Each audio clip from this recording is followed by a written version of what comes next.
یہ جو گوادر تھا یہ عمان کا حصہ تھا، یہ کیسے ہمارے پاس آیا؟ یہ 1958 تک پاکستان کا عمان کا حصہ تھا جی۔ خریدا تھا ہم نے؟ ہاں جی خریدا تھا، شاید کوئی $2-3 ملین تھا جی اس وقت۔ عمان کی کون سی اچھی باتیں ہیں جو ہم پاکستانی سیکھ سکتے ہیں؟ اس میں رواداری بہت امپورٹنٹ ہے جی۔ مثال دے کے سمجھا سکتے ہیں آپ رواداری؟ سلطان قابوس صاحب انہوں نے 50 سال اس ملک پہ حکمرانی کی۔ بہت کم ہم نے اپنی زندگی میں دیکھا ہے کہ جن کے جانے پہ لوگ واقعی روتے ہیں۔ آپ جو ہے وہ 1000 کلومیٹر کسی عورت کو بھیج دیں، وہ سونے سے لدی ہو تو کوئی اس کی طرف دیکھے گا بھی نہیں۔ تو یہ اتنا زیادہ قانون سخت ہے۔ چیزیں آتی ہیں حکمرانوں سے جی، کیونکہ وہ پہلے خود کر کے دکھاتے ہیں اور اس کے بعد جو اچھی چیزیں ہیں وہ اوپر سے نیچے آتی ہیں۔ مغربی ممالک میں ویسٹرن کنٹریز میں کیا ہے، وہ کوئی ہم سے بہت اچھے نہیں ہیں، ہم سے بہت کوئی ٹیلنٹڈ نہیں ہے، ان کا کوئی پوٹینشیل ہم سے بہت زیادہ نہیں ہے، صرف انہوں نے عدل و انصاف کا سسٹم بہتر بنایا ہے۔ ایران اسرائیل جو جنگ ہے اس میں عمان کا موقف کس کے ساتھ تھا؟ عمان کا موقف ہمیشہ کی طرح جو پاکستان کا موقف ہے، ایک آزاد فلسطین ریاست۔ پاکستان اور انڈیا کی جنگ ہوئی اس وقت وہاں پر کیا حالات ہے؟ پچھلے 250 سال میں مسلمانوں کو کبھی بھی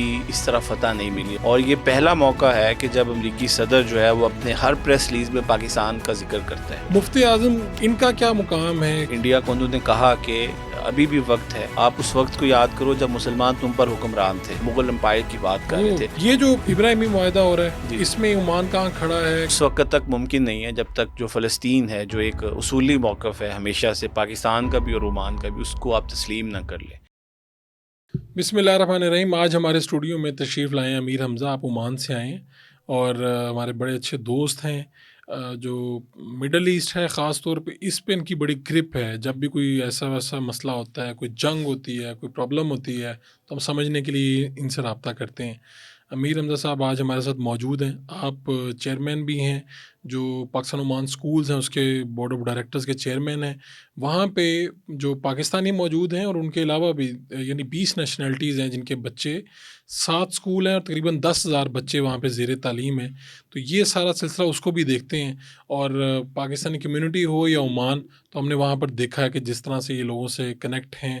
تو آج ہم نے ان کی لاہور میں تشریف آوری پہ غنیمت سمجھا کہ ان کو بلائیں۔ جناب بہت شکریہ، بہت آپ شکریہ آئے۔ فاروق صاحب، آپ کا مدعو کرنے کا بہت شکریہ جی۔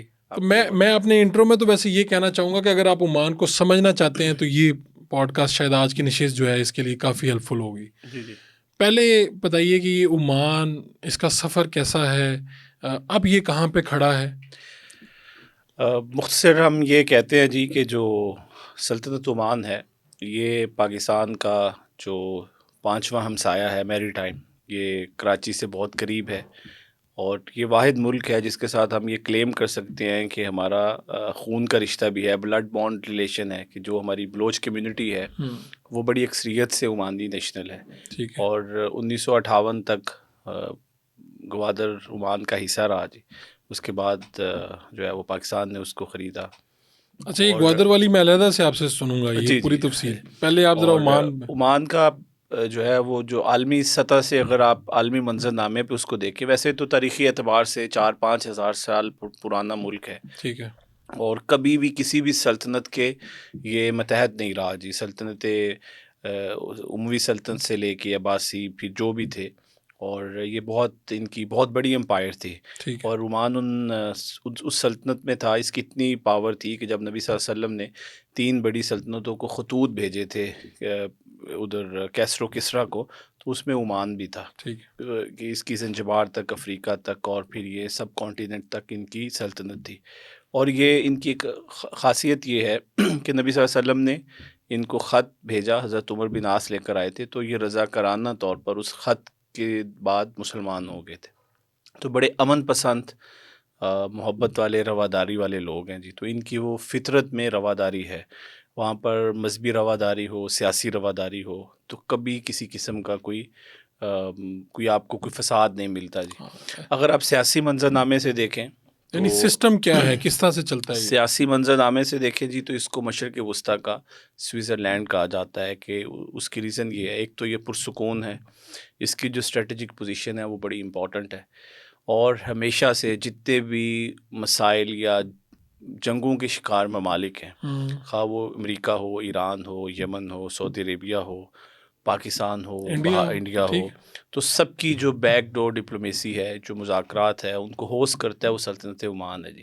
تو اس کی ہمیشہ سے یہ کوشش رہتی ہے، خواہ وہ خلیجی ممالک کے آپس کے تنازعات ہوں، خواہ وہ مشرق وسطیٰ میں ہوں، تو عمان آپ کو کہیں نہ کہیں پیس کے لیے کام کرتا نظر اپنا آ رہا پیس ہوگا. میکنگ کے لیے وہ اپنی کوشش کرتے ہیں جی. اور اس کے پیچھے بہت محنت ہے، پالیسیوں کا تسلسل ہے. کتنی اپنی آبادی ہے بس عمان عمان کی؟ تقریباً 50 لاکھ آبادی کا ملک ہے جی، جس میں تقریباً 10 سے 15 لاکھ جو ہے، 15 لاکھ یا 20 لاکھ غیر ملکی ہیں جی، باقی 30 لاکھ ان کی اپنی آبادی ہے. اور یہ مسلم کنٹری لیکن عقیدے کے اعتبار سے کیا یہ خلیجی ممالک کا ایک اہم ترین ملک ہے جی، اور اس میں زیادہ تر جو اکثریت ہے وہ عباضی ہے، جو مالکیوں کے بہت قریب ہیں. اور یہاں پہ جو عمان کی آج ہم پوزیشن دیکھ رہے ہیں، جی جی جس طرح لائم لائٹ میں موجود ہے، اور آپ نے جس طرح ذکر بھی کیا کہ ہمیں نظر آتا ہے کہ ہماری ایجنسی ہو یا انڈیا کی ہو یا دنیا بھر کی ایجنسیز کے لوگ سربراہان یہاں پر آتے ہیں. عمان نے یہ حیثیت کیسے حاصل کی؟ کون ہے اس کے پیچھے؟ یعنی ایک نام تو آتا سلطان قابوس، جی جی کہ ان کے دور میں یہ زیادہ تیز رفتاری سے جی. میں ترقی نے کی جس ہے. طرح عرض کیا جی کہ ایک تو تاریخی اعتبار سے یہ چیز اس قوم کو ورثے میں ملی ہے جی، کہ ان کے اندر رواداری ہے. دوسری چیز یہ کہ سلطان قابوس صاحب کی ایک اپنی سوچ تھی. انہوں نے 50 سال اس ملک پہ حکمرانی کی، اور بہت کم ہم نے اپنی زندگی میں دیکھا ہے کہ بہت کم ایسے حکمران ہوتے ہیں کہ جن کے جانے پہ لوگ واقعی روتے ہیں.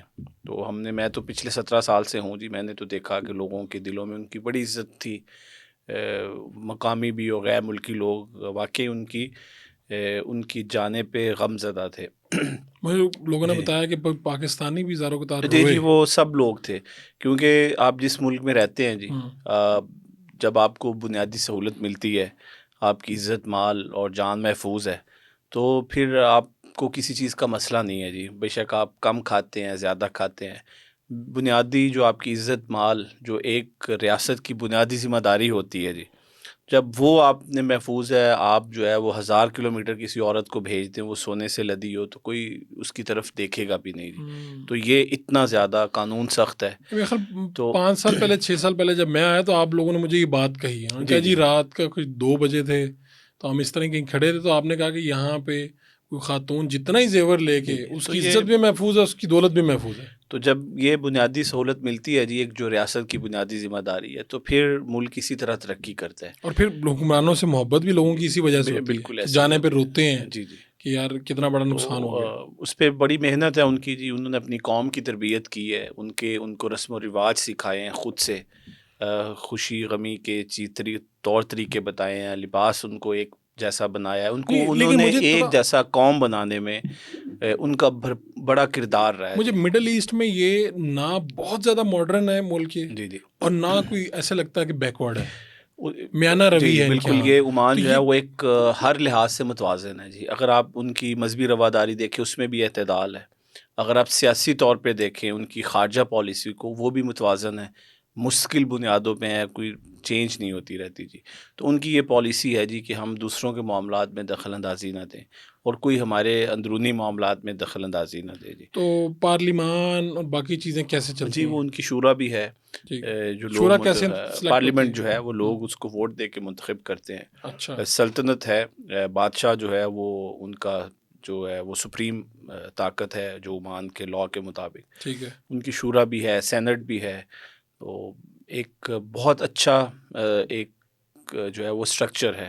تو فیصلے جو ہیں صرف بادشاہ کرتے ہیں یا نہیں، سینٹ اور انڈیپینڈنٹ کورٹس ہیں. اگر آپ عدالتوں کی بات کریں یا جو انٹرنیشنل ریلیشنز میں، ظاہر ہے کہ وہ تو ان کی اپنی کیبنٹ ہے جس کے ساتھ صلاح مشورہ ہوتا ہے، تو وہ ایک ان کی متوازن اور مستقل بنیادوں پہ چلتی ہے جی. ٹھیک ہے. کسی بھی ملک کی ترقی کے لیے جو پالیسیوں کا تسلسل ہوتا ہے نا جی، یہ وہ ضروری ہے. بہت ضروری ہے.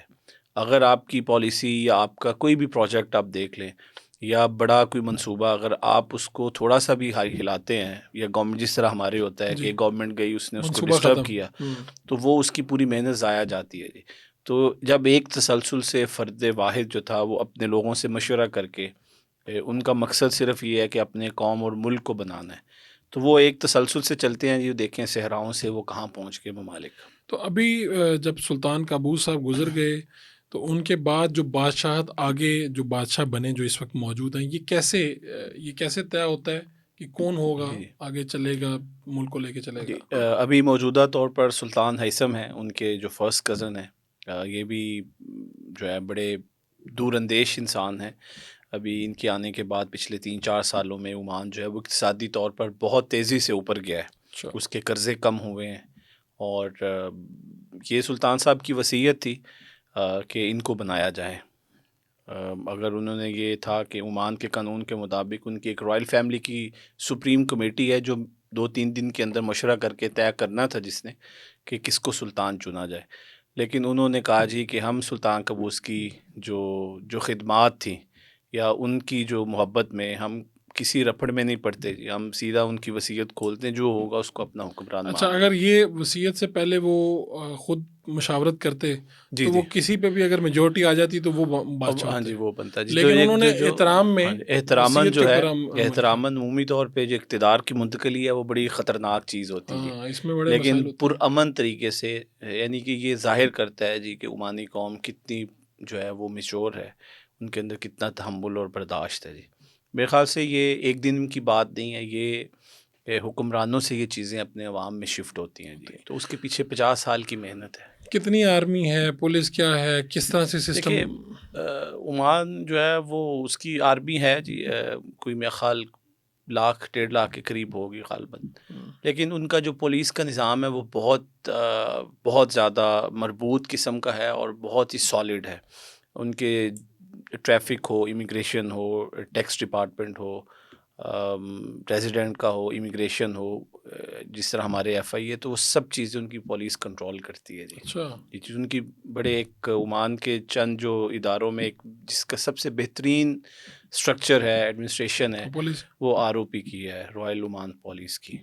اور اس پولیس کے سربراہ کون ہوتے ہیں؟ وہ ایک انڈیپینڈنٹ جو ہے وہ جنرل ہوتا ہے جی، پولیس کا، جس کو عربک میں وہ اپنا درجہ دیتے ہیں، وہ وزیر کا درجہ ہوتا ہے اس کا، تو جو ویسے، انسپیکٹر جنرل ہے، جو اچھا انڈیپینڈنٹلی، وہ کسی یہ منسٹری کے انڈر نہیں ہے جی، اچھا، یہ انڈیپینڈنٹ اپنا ادارہ ہے، جس طرح ڈفرینٹ منسٹریز ہوتی ہیں تو اسی طریقے سے یعنی وہ رائل فیملی وغیرہ سے نہیں ہوتے؟ وہ وہاں سے بھی ہو سکتے ہیں، ہو بھی لیکن سکتے ہیں۔ ہاں وہ ڈپینڈ کرتا ہے جی کہ رائل اپوائنٹمنٹ جو ہے وہ کس کی ہے، یعنی کہ وہ بادشاہ کے جو ہے وہ حکم سے وزیر اور یہ جو اس آپ نے طرح۔ بات کی کہ پچھلے 3-4 سال میں اقتصادی طور پہ عمان بڑی تیزی سے آگے بڑھا ہے، جی تو یہ کیا ہے؟ یعنی بادشاہ جو ہیں اس وقت دیکھیں کہ ان ہر کا، بندے کا جب کوئی آتا ہے اپنے اور کیا اقتدار کس میں، طرح انہوں ہاں نے جی یہ بھی بتائیے۔ جب کوئی اقتدار میں آتا ہے جی، وہ اپنی ٹیم لاتے ہیں، ہاں جی، وہ اپنا ان کا ویژن ہوتا ہے، چونکہ سلطان صاحب کا ایک اپنا مزاج تھا، ہوں، پچھلے سلطان تھے ہوں، وہ اور طریقے سے چلتے تھے، ان کا اپنا ویژن تھا، چونکہ انہوں نے مختلف منسٹریز میں کام کیا تھا اچھا، یہ بادشاہ۔ پہلے اس سے پہلے کیا کیا کن کن یہ منسٹریز پہلے میں اس رہے؟ سے منسٹری آف کلچر تھے، ہیریٹیج تھے، پھر فارن آفس میں بھی رہے، وزارت خارجہ میں، تو مختلف انہوں نے عہدوں پر کام کیا تھا، اور جو عمان کا 2040 ویژن تھا اس کے بھی سربراہ تھے، جو پچھلے سلطان نے ان کو نامینیٹ کیا تھا، ان کی دور اندیشی تھی۔ یعنی وہ تیار کر رہے ہاں تھے جی، انہیں، تو ان کو سلطان مختلف، قابوس صاحب کی کوئی اولاد نہیں تھی؟ نہیں نہیں، ٹھیک، انہوں نے ان کو مختلف مرحلوں سے گزارا تھا، ہوں، تو ان کے شاید وہ پہلے سے ان کو وہ سوچ رہے تھے۔ ہاں جی سوچ رہے تھے، تو ان کی جو ہے وہ یہ خود بھی ماشاءاللہ بڑے اچھے برطانیہ کی آکسفورڈ یونیورسٹی سے پڑھے ہیں، ہوں، اور پھر ان کی ہاں تھا کہ ایک معاشی اصلاحات جو ہے وہ قائم کی جائیں، جس میں اخراجات کم کرنا، منسٹریز کو مرج کرنا، تو ان کا یہ تھا کہ ہم جو بیرونی قرضے ہیں وہ جب آپ پہ ہوتے ہیں تو پھر آپ اپنی کسی بھی چیز کو جو ہے نا انڈیپینڈنسی کھو دیتے ہیں، پھر آپ اپنی فارن پالیسی پہ جو ہے وہ اس کو وہ بیلنس نہیں رکھ سکتے، تو ان کا یہ مشن تھا کہ ہم نے قرضے کم کرنے ہیں اپنے ملک کے، اور اپنی جو ہے اکانومی کو اسٹرانگ کرنا ہے جی، اپنا جو جی ڈی پی وہ بڑھانا ہے، تو اور اس میں انہوں نے بہت زیادہ قرضے کم کیے، منسٹریز کو مرج کیا، جو غیر ضروری اخراجات تھے وہ کم کیے، معاشی اصلاحات لائے، اس میں تو ٹیکس کا سسٹم لائے۔ ابھی عمان کی معیشت کیسے چلتی ہے؟ یعنی کیا آئل وغیرہ پہ بیس ہے؟ عمان کی تقریباً 60% جو ہے جی وہ آئل پہ ہے، گیس پہ ہے، زیادہ تر آئل ہے، پھر اس کے علاوہ ان کی منرلز ہیں، پھر امپورٹ ایکسپورٹ ہے، ٹورزم ہے، تو اب یہ تقریباً جتنے بھی خلیجی ممالک ہیں ان کا یہ اگلے آنے والے چند سالوں میں یہ ویژن ہے جی کہ تیل فری جو ہے وہ اس کو اکانومی کو لانچ کیا جائے، اچھا، خواہ وہ سعودی عرب ہو، یو اے ای ہو، آپ تو سارے اس ہاں جی، طرف اور چلے عمان ہو، کہ کوئی بھی اس میں جو ہے وہ ایسی چیز کہ تیل پہ انحصار ختم ہو جائے. ختم ہو جائے. تو اس میں مختلف پروجیکٹس ہیں، سلطان حیثم سٹی ہے، فری زونز ہیں، کیونکہ عمان کی جو اسٹریٹجک پوزیشن ہے وہ بڑی امپورٹنٹ ہے جی. یہ جو ہے وہ سینٹرل ایشیا کو، پاکستان کو، بلکہ پوری دنیا کو، یہ افریقہ کے لیے مین گیٹ وے ہے افریقہ کے لیے. پھر ادھر سے گوادر کے ساتھ ہم ملتے ہیں. اور تو اس کی جو اسٹریٹجک پوزیشن ہے، اگر خدا نخواستہ مثال کے طور پہ اگر خلیج میں جنگ ہوتی ہے، تو اگر اس کے جو ہے وہ بحری تجارت بند ہو جاتی ہے، تو عمان خلیج میں ہوتے ہوئے بھی اس پر کوئی اثر نہیں پڑے گا جی، کیونکہ اس کی لوکیشن ایسی ہے کہ اس ٹھیک ہے. کی تجارت جو ہے وہ دنیا کے ساتھ جاری رہے گی. اور یہ بتائیے کہ یہ جو گوادر تھا یہ عمان کا حصہ تھا، یہ کیسے ہمارے پاس آیا؟ یہ 1958 تک پاکستان کا، عمان کا حصہ تھا جی. پھر اس وقت جو تھے وہ پاکستان کو جو ہے وہ اس کی ضرورت محسوس ہوئی. فیروز خان تھے جو ہمارے وزیر اعظم تھے، تو انہوں نے عمان سے نیگوشیٹ کر کے تو اس کو خریدا تھا ہم نے. ہاں جی، خریدا تھا جی. کیا اس کی شاید کوئی $2-3 ملین تھا جی اس وقت. مجھے ایگزیکٹ فگر یاد نہیں ہے، لیکن بتاتے ہیں جی کہ سر آغا خان نے اس کی پیمنٹ کی تھی. پاکستان کو یہ ضرورت محسوس ہوئی تھی جی جی اس وقت جی، اس وقت، کیونکہ اس میں عمان کے والی تھے آخری، اور 200-250 سال سے یہ عمان کے پاس ہی تھا.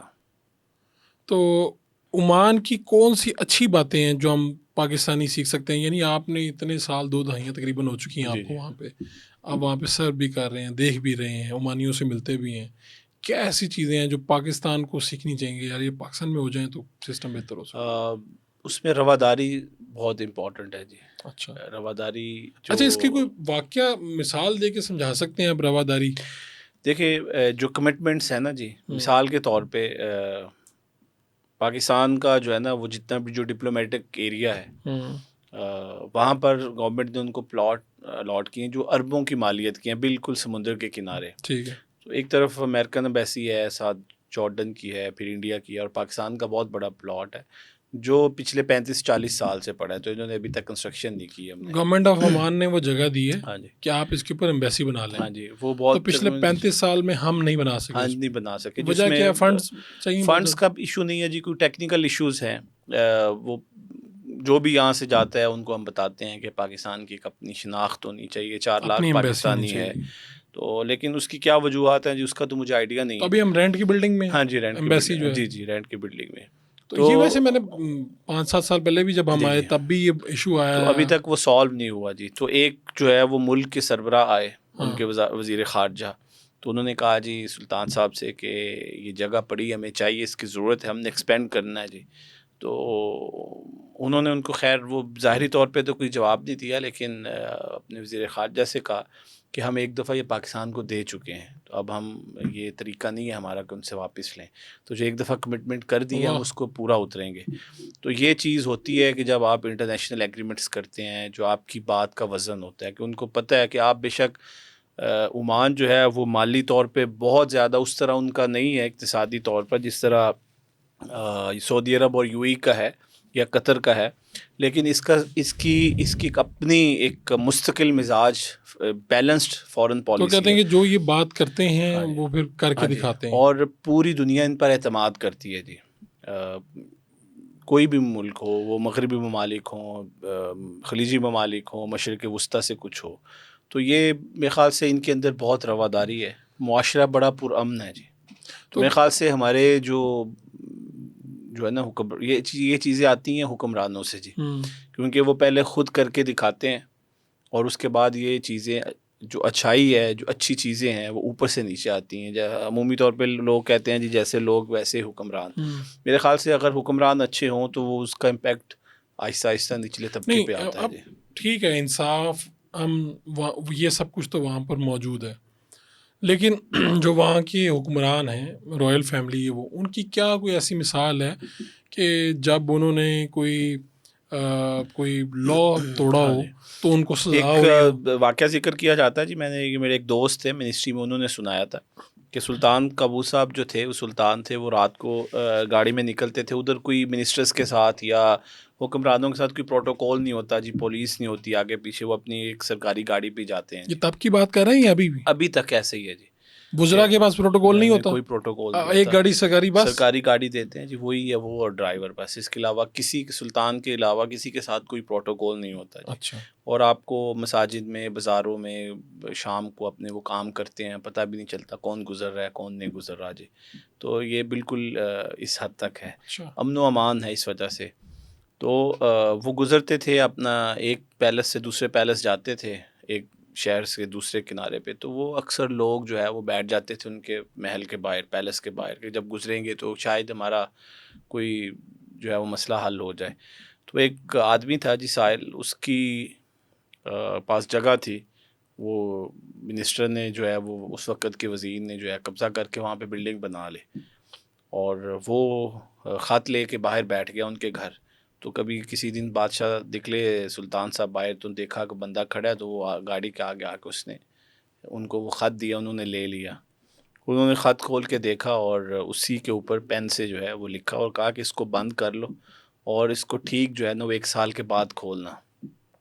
تو وہ جب اس نے 1 سال کے بعد کھولا تو اس میں اس خط میں یہ تھا جی کہ یہ وزیر ہے، اس نے میری جگہ پہ قبضہ کر کے بلڈنگ بنا رہا ہے.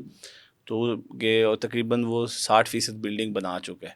تو ان کو آئیڈیا تھا کہ یہ تقریباً سال تک اپنی بلڈنگ بنا لے گا. تو انہوں نے اوپر یہ لکھا تھا کہ جگہ بھی تمہاری، اس کے اوپر جو کچھ بنا ہے وہ بھی تمہارا. اس کو اسی خط پہ لکھ دیا؟ ہاں جی. ٹھیک تو ہے. اس کو 1 سال کے بعد کھولنا. تو کھولا 1 سال کے بعد جا کے اس نے جا کے محکمے کو دکھایا جی کہ یہ سلطان صاحب کی سائن ہے، اور وہ اس کو مل گیا جی، پھر اس کو دینا پڑا. یعنی وزیر صاحب کو بلڈنگ بھی دینی ہاں پڑی، جی، جگہ بھی دینی ہاں جی، پڑی؟ وہ کچھ بھی نہیں کہہ سکتا تھا جی. تو اس طرح کا جو ہے وہ جب پھر ڈر اور خوف ہو تو آپ پھر کسی کے ساتھ زیادتی نہیں کرتے جی. تو عدالتی جو نظام ہے، جب اس کی نظر میں انصاف ہو نا جی، کسی بھی معاشرے میں جو اس ترقی کا سب سے اہم پہلو ہے وہ عدل و انصاف ہے، میرٹ ہے جی. کہ جب پتہ ہے کہ سب کے لیے ایک جیسا قانون ہے، اور جو انصاف دینے والا ہے وہ بھی میرٹ پہ آیا ہے اور وہ قابل ہے، اس کے اندر خدا خوفی بھی ہے، اور وہ اس قابل ہے کہ وہ انصاف کر سکے، تو پھر میرے خیال سے پھر امیر اور غریب کی متوسط اور بڑے یہ جو تقسیم ہے نا جی، یہ سوسائٹی سے ختم ہو جاتی ہے. مغربی ممالک میں، ویسٹرن کنٹریز میں کیا ہے جی، وہ کوئی ہم سے بہت اچھے نہیں ہیں، ہم سے بہت کوئی ٹیلنٹڈ نہیں ہے، ان کا کوئی پوٹینشیل ہم سے بہت زیادہ نہیں ہے، صرف انہوں نے 1-2 چیزیں جو ہے وہ بنائی ہیں کہ ان کی جو سویلائزڈ لوگ ہیں وہ، اور اپنا عدل و انصاف کا سسٹم بہتر بنایا جی. سب ایک جیسے جب قانون کی نظر میں ہوں گے تو مسئلہ کہیں بھی نہیں ہوگا جی. ایران اسرائیل جو جنگ ہے، اس میں عمان کا موقف کس کے ساتھ تھا؟ عمان کا موقف ہمیشہ کی طرح جو پاکستان کا موقف ہے جی، ایک آزاد فلسطین ریاست. کھل کے عمان نے اس کی مذمت کی ہے جی، اور ایران کا ساتھ دیا ہے. جو پاکستان کا موقف ہے کہ آزاد فلسطین ریاست تک وہی وہی موقف موقف ہے جی. پاکستان اور انڈیا کی جنگ ہوئی اس وقت وہاں پر کیا حالات تھے جب آپ عمانیوں سے انٹریکٹ کرتے تھے، اور اس کے بعد پوسٹ وار کیا تھا سچویشن؟ میں سمجھتا ہوں کہ قوموں کی زندگی میں کبھی کبھی یہ مرحلہ آتا ہے جی جب آپ کو اپنا آپ ثابت کرنا ہوتا ہے. تو پچھلے جو ہے نا، یہ میں تھوڑا سا اینالائز کر رہا تھا، پچھلے 250 سال میں مسلمانوں کو کبھی بھی اس طرح فتح نہیں ملی. اگر آپ پوری ہسٹری دیکھیں نا جی، پچھلے تقریباً 1 صدی سے جو ہے وہ ہمارے مسائل چل رہے ہیں جی. آپ دیکھ لیں مغلوں کے بعد سب کانٹیننٹ میں، پوری دنیا میں اگر آپ نظر دوڑائیں 250 سالوں میں کبھی بھی اتنی بڑی طاقت کے سامنے مسلمانوں کو فتح نہیں ہوئی. تو اللہ تعالیٰ نے یہ عزت دی پاکستان کو، اور میرے خیال سے ہمیں ان لوگوں کو بھی مبارکباد دینی چاہیے جن پر ہم بہت تنقید کرتے ہیں پاک فوج پہ کہ یار یہ ہر چیز میں ٹانگ اڑاتے ہیں، لیکن انہوں نے اس چیز میں بھی ثابت کیا کہ وہ اپنا جو پروفیشنلزم ہے، جو اپنے کام میں انہوں نے اس کو بھرپور طریقے سے بہت اچھی اسٹریٹجی بنا کے بر وقت اور موقع کی مناسبت سے ان کو جواب دیا، ان کو پوری دنیا کے سامنے جو ہے وہ ان کا ناک رگڑا.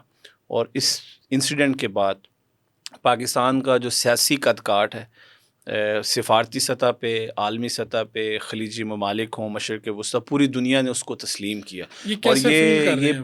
یہ پہلا موقع ہے کہ کوئی بھی انڈیا کے موقف کو تسلیم نہیں کر رہا جی، خواہ وہ مسلمان ہے یا مغربی ممالک میں سے کوئی ہے. اور یہ پہلا موقع ہے کہ جب امریکی صدر جو ہے وہ اپنے ہر پریس ریلیز میں پاکستان کا ذکر کرتا ہے.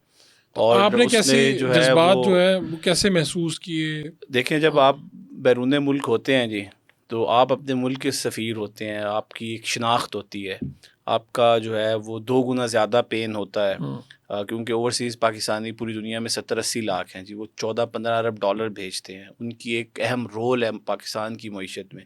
اور عمان سے بھی سالانہ 1 ارب ڈالر آتا ہے جی، 4 لاکھ پاکستانی ہیں. تو یقینی طور پہ جب ہم عمانیوں سے ملتے ہیں یا اس انسیڈنٹ کے بعد ہمارا فخر سے جو ہے وہ سر بلند ہوا جی کہ پاکستان کو اللہ تعالیٰ نے یہ طاقت دی ہے، کیونکہ ہم پچھلے کچھ سالوں سے پورے خطے میں مشرق وسطیٰ میں دیکھ رہے ہیں جی، عراق ہے، سیریا ہے، فلسطین ہے، پھر ایران کا دیکھا، اور بھی بہت سے ممالک، یمن ہے جی. تو ہر ایک ملک پہ جو ہے نا وہ ظلم جاری ہے، لیکن اللہ کے فضل و کرم سے پاکستان کو جو اللہ نے جو ہے عزت دی، چند ہی لمحوں میں جو ہے تو وہ جو آپ کو فخر سے بڑی خوشی محسوس ہوتی ہے کسی جی. نے کچھ کہا؟ جی وہاں کے جو مفتی اعظم ہیں جن کے پاس پچھلے 40-50 سال سے وہ عمان کے مفتی اعظم ہیں جی، اور بلکہ پوری دنیا کی جو ورلڈ اسکالر کی یونین ہے اس کے نائب صدر ہیں، شاید آپ کی بھی ملاقات ہوئی تھی. انہوں نے سرکاری طور پر اپنے آفیشیل ٹویٹر سے پاکستان کو مبارکباد دی جی، اور بڑی خوشی کا اظہار کیا. اور انڈیا کو انہوں نے کہا کہ ابھی بھی وقت ہے، آپ اس وقت کو یاد کرو جب مسلمان تم پر حکمران تھے، وہ مغل امپائر کی بات کر رہے تھے، اور اس وقت انہوں نے کبھی بھی آپ کے ساتھ اقلیتی طور پر آپ کے ساتھ ناانصافی یا ظلم نہیں کیا. تو آپ لوگ جو کشمیر میں یا انڈیا کے میں جو رہتے ہوئے مسلمانوں پر ظلم کر رہے ہو وہ آپ کو زیب نہیں دیتا جی. آپ کا نام بڑا ہے، آپ کہتے ہیں جی ہم بہت بڑی معیشت ہیں، ہم بہت بڑا ملک ہیں، لیکن آپ کی حرکتیں جو ہیں وہ بہت چھوٹے لوگوں والی ہیں. تو یہ ایک سٹیٹمنٹ آنا پورے مشرق وسطیٰ میں کسی بھی سطح پہ سرکاری کسی منصب والے بندے نے کھل کے ایسے بیان نہیں دیا جی.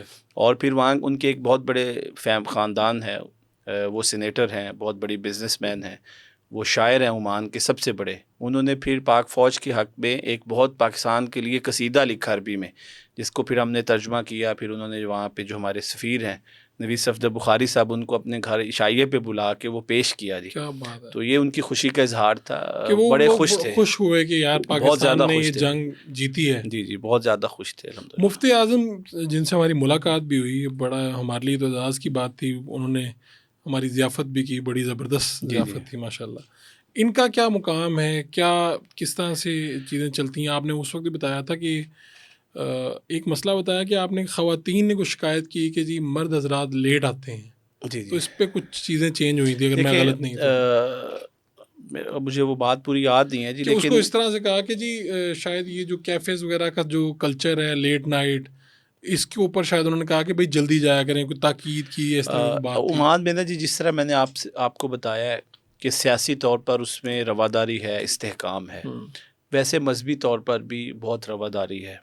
خواہ وہ کسی بھی فرقے سے ہو، کسی بھی مذہب سے ہو، اس میں تشدد نہیں ہے جی، ان کی سوچ میں تشدد نہیں ہے. اس کی وجہ یہ ہے کہ جو ان کے علماء ہیں وہ خود بھی ان کے اندر بہت رواداری ہے، اور وہ کوئی ایسی چیز نہ لوگوں کو بتاتے ہیں جی، کیونکہ مفتی اعظم کی اتھارٹی ہوتی ہے کہ صرف اسی کے پاس اتھارٹی ہے فتویٰ جاری کرنے کی.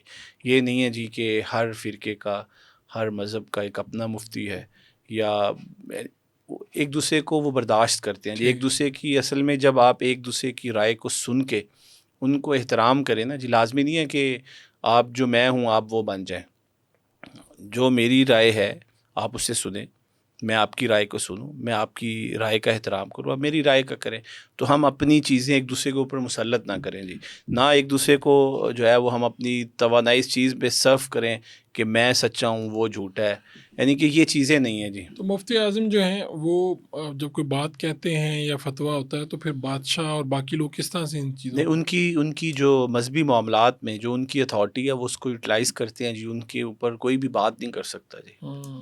تو ان کا تو یعنی کہ جو ممبر و محراب ہے وہ یعنی کہ ان کا ایک فرمڈ ہے، چینلائز ہے، ایک سرکاری طریقے سے باضابطہ اور منظم طریقے سے ان کا چلتا ہے جی. کوئی اس میں افراتفری نہیں ہے.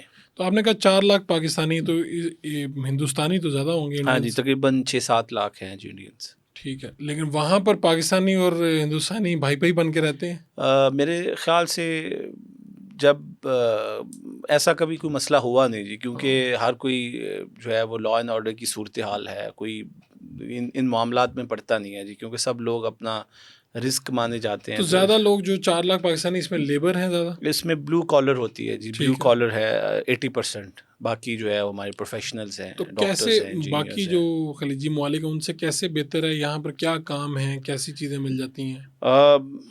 یہ جو ہے نا جی، اس پہ میرے خیال سے چودھری سالک صاحب گئے تھے جو ہوں، ہمارے اوورسیز منسٹر ہیں، وہ کافی کام کر رہے ہیں کہ ابھی جو خلیجی ممالک میں ہمارے لوگ جائیں وہ اسکلڈ لیبر کے طور پہ جائیں جی. ٹھیک ہے، یہاں پہ اکثر بیچارے لوگ سادہ لوگ ہوتے ہیں، بہت سادہ ہوتے ہیں، اتنے اتنے پیسے دے کے باہر چلے جاتے ہیں، ان کو آئیڈیا نہیں ہوتا کہ میں کیا کروں گا، ان کے پاس کوئی پراپر ہنر نہیں ہوتا جی.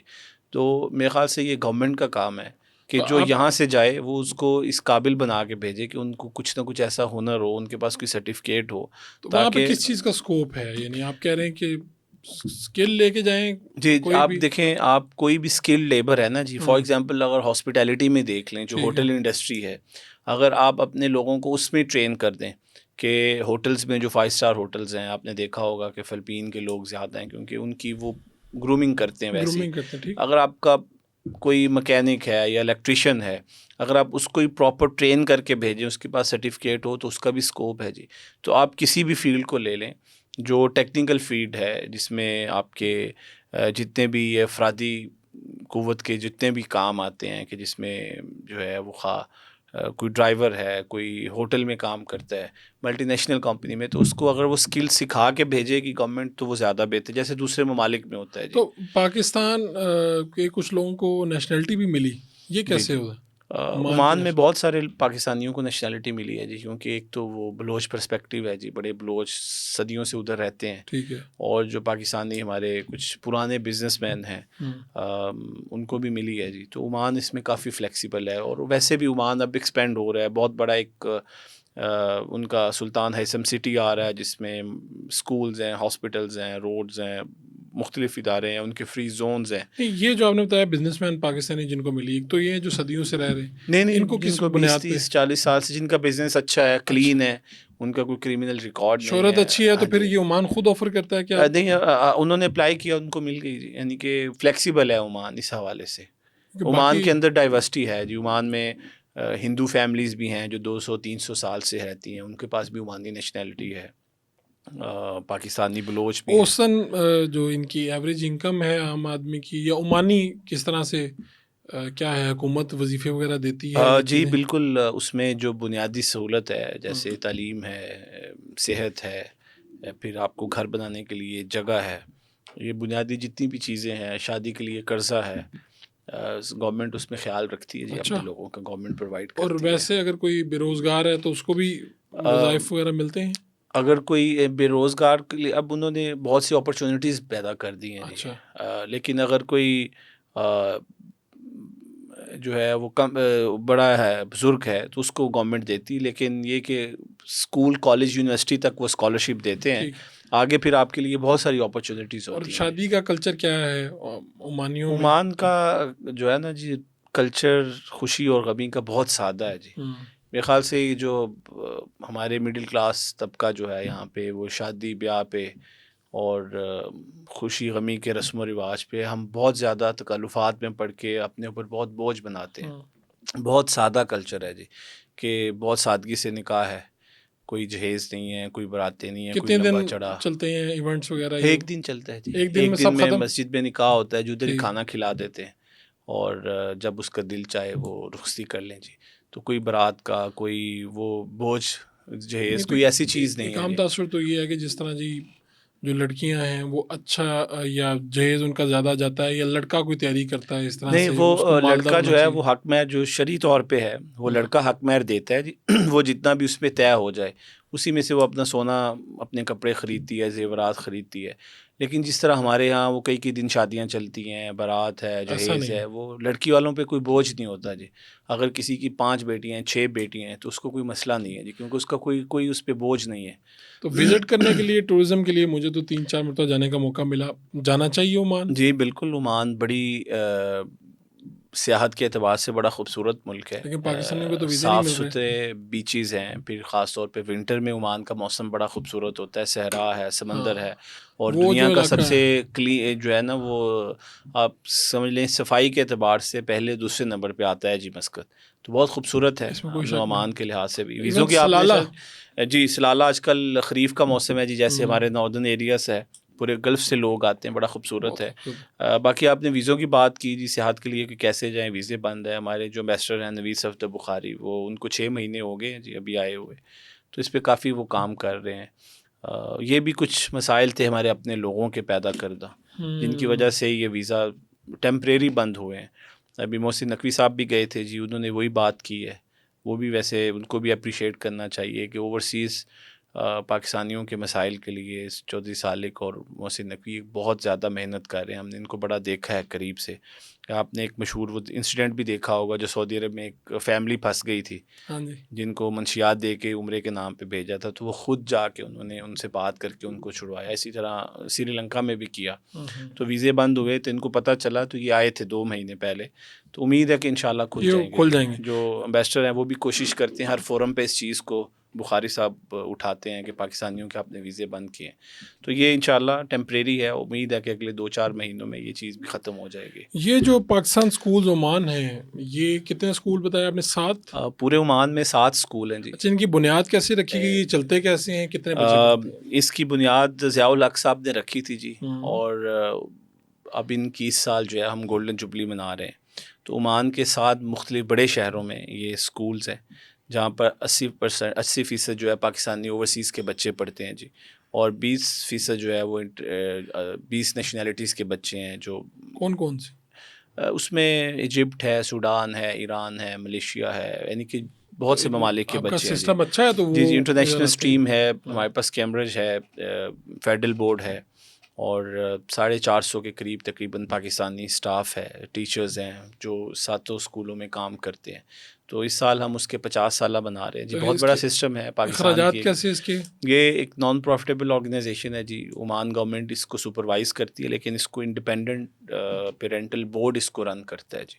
تو آپ نے کہا کہ عمان نے مزید ہمیں اس کے ابھی لیے پچھلے سال ہمیں جو پچھلے سفیر تھے ان کی کاوش سے 2 ایکڑ جگہ ملی، بالکل کیپٹل میں ہے جی. بڑی قیمتی جگہ ملی، عمان گورنمنٹ نے دی ہے state of the art school کے لیے.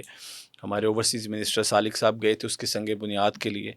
تو ابھی الحمدللہ وہ تقریباً 7 سے 8 ملین ڈالر کا وہ پروجیکٹ ہے. ایک state of the art Pakistan school بنے گا جی انشاءاللہ. 18 ماہ میں وہ مکمل ہو جائے گا. تو یہ بھی ایک اچھا اضافہ ہوگا ہمارے اوورسیز بچوں کے لیے، ان کی تعلیم و تربیت کے لیے. تو یہ جو عمانی لباس ہے یہ لازم ہے وہاں پہ؟ نہیں، یہ تو ان کی جو عمانی کلچر میں یا عمانی لوگوں کے لیے جو وہاں کے نیشنل ہیں، ان کے لیے. سرکاری طور پر آپ سفید لباس ہی پہن کے جا سکتے ہیں سرکاری دفاتر میں. اور ویسے اگر آپ چھٹی وغیرہ ہے ہاں وہ آپ کی اپنی مرضی ہے جی، آپ کسی بھی کلر کا پہن لیں. لیکن رسم و رواج پہ، خوشی غمی پہ، اور سرکاری اوقات میں، سرکاری دفاتر میں آپ ایک جیسا، بادشاہ سے لے کے نیچے چوکیدار تک سب ایک جیسا سب لباس ایک پہنیں جیسا گے. لباس سفید کلر کا پہنیں گے جی. اور اس میں بھی وہ جو پیش کیا جاتا ہے محل کھجوریں اور کہوہ. ہاں جی، وہ ان کا ایک روایتی طریقہ ہے جی کہ مہمان کو وہ جب جاتے ہیں کہوہ اور کھجور پیش کرتے ہیں. چلیں جی، بہت شکریہ آپ کا. اور یہ جو ابراہیمی معاہدہ ہو رہا ہے، جی اس میں عمان کہاں کھڑا ہے؟ کہیں پہ کوئی دیکھیں، بات ہوئی ہے؟ ابراہیمی معاہدے کی ہم آج کل بڑی باز گشت ہاں. سن رہے ہیں جی. یہ ایک بہت اچھی چیز ہے. یعنی کہ اگر آپ اس کو قرآن کے اعتبار سے بھی دیکھیں تو اس میں بھی ہے جو ابراہیمی ادیان ہے، جس میں عیسائی ہیں، یہودی ہیں، مسلمان ہیں، جی. یہ اس وقت کا تصور ہے. لیکن اس کی کچھ شرائط ہیں جی. عمان کا بھی وہی موقف ہے کہ ابراہیمی معاہدہ ممکن ہے، خواہ وہ کوئی بھی ریاست ہے، اس کے ساتھ مذاکرات کرنے میں کوئی حرج نہیں ہے جی. لیکن اس وقت تک ممکن نہیں ہے جب تک وہ جو فلسطین ہے، جو ایک اصولی موقف ہے ہمیشہ سے پاکستان کا بھی اور عمان کا بھی، اس کو آپ تسلیم نہ کر لیں. پھر جب اصل مقصد پورا ہوگا تو اس کے بعد پھر یہ میرے خیال یہ چیز اچھی ہے. اگر اس میں معاہدہ ہوتا بھی ہے، اس میں کوئی حرج والی بات نہیں ہے. لیکن اس کے لیے جو پاکستان کا موقف ہے یا عمان کا ہے، وہ فلسطین کو ایک آزاد ریاست کے طور پہ آپ پہلے تصور کر رہے ہیں، اس کو آپ جو ہے وہ اعتراف کریں. پھر پاکستان بھی کر لے یا جو کوئی عمان بھی کرے تو اس میں کوئی حرج والی بات نہیں ہے جی. بہت شکریہ آپ کا جناب، آپ نے بہت وقت شکریہ، دیا. تھینک یو سو مچ جی، تھینک یو.